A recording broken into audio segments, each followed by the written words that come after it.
Hi, this is Diana Rankin, psychic medium, coach, writer, speaker, and I'm coming to you with messages for the week of February the 5th to the 11th, and maybe a prediction or two. Well, if you haven't already, you might want to take a look at my video about the whole month of February. And in that one, I ask you if you would to spend some time as often as possible, every day if possible, in meditation for the healing of our planet. I actually have a meditation that you can go to. It's meditation for personal and planetary healing. If that meditation isn't what you feel comfortable with, or you don't like, or whatever, or if there's somebody else you like better, that's fine. Or if you just want to do a breathing meditation and envision our planet in healing light. And if you can take time for the meditation every day, and also please tell your friends. I can't say it so strongly enough that it's very important over the next several months that we continue to hold our planet in healing light. So I hope you like my meditation. You should be able to find it on my channel here. And again, whether it's my meditation or someone else's or your own, if you would, please just continue to hold our planet in healing light. This week is a time for, it's going to be mixed this week. It's going to be a time for the planet to, those of us, those humans on the planet, it's going to be a time between taking a collective breath and sitting back and resting, and that's going to be very important. But it's also going to be a time of upheaval, and there's going to be more turmoil. There's a period of a lull. That's not to say things won't be happening, they will, but it's almost like, okay, there's a cleansing that's taking place. And this week, there's almost like a lull. That's the best word I have for it. Especially over the weekend and maybe at the beginning of the week, toward later in the week, I see more activity taking place, activity that could be very hazardous. So again, I urge you to stay in the place of love, not in a place of fear. Love will keep you a whole lot safer than fear will. How does that work? Well, very simply, that which we believe comes to us. We draw it to us. Our thoughts are out there. And so if you think of a thought as being something very real, and the energy of that thought is very real, then you're drawing to you that thought back to you. And so your thought goes out and it bonds with another thought of like value. So if I go out and if I'm thinking love, I'm bonding with other love thoughts. If I'm thinking something that I'm frightened of, I'm going to draw that into my life. So it's really important that we stay in a place of love and a place of drawing that to us. It really will keep you from danger. And how many of you have experienced that in your own lives? I bet a whole bunch of you. And I'd love to hear your experiences, by the way. You can make comments below. And I love to read those comments. I try to get back to them as soon as I can and comment on the comments.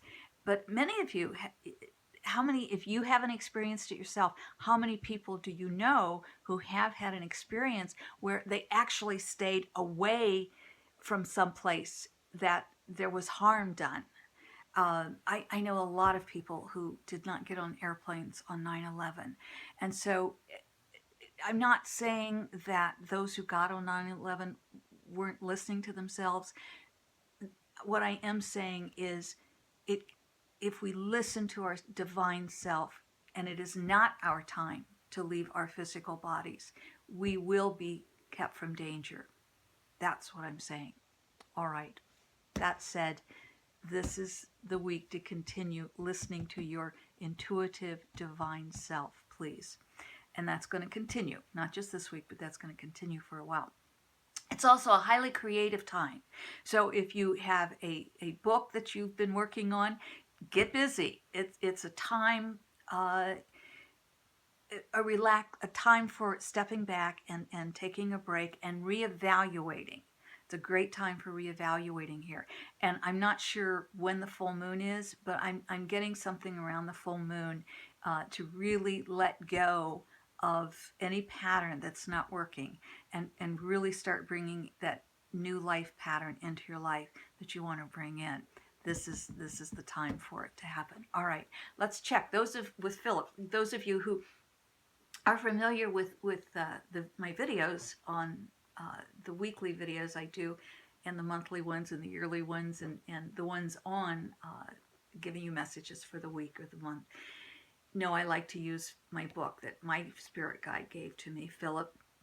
It's the Master's Book of Answers, and it's an oracle book. Each page has a different answer on it. And sometimes we have to stop and think about the answers and interpret them a little bit. Other times they're very clear. So, we just kind of think left or right. And people tell me that they use this book every day to get a message before they go to sleep. I like to use it actually in the morning when I sit down to journal or after my meditation, and it's some of the first things I write in my journal. Okay, Philip, give me a message for the day.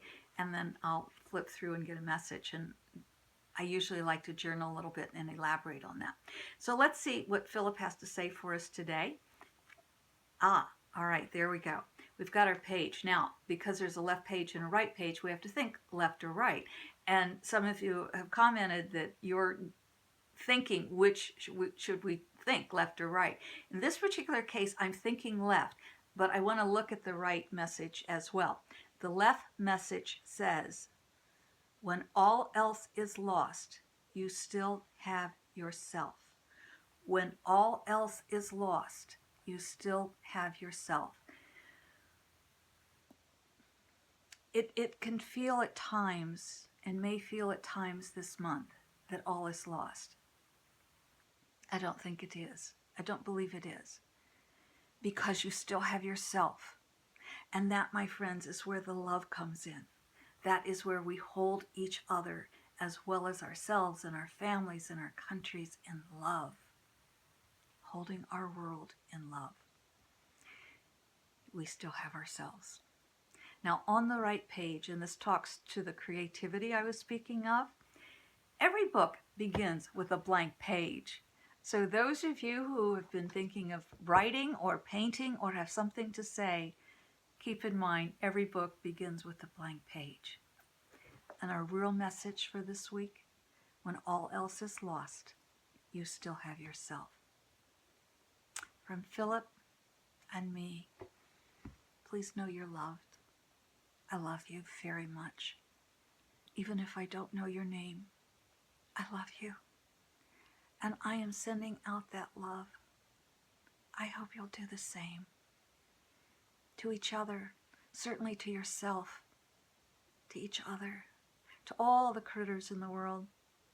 Most of you who know me, I'm an animal lover. And certainly to our planet. I love you, my friends. Thank you for being with me.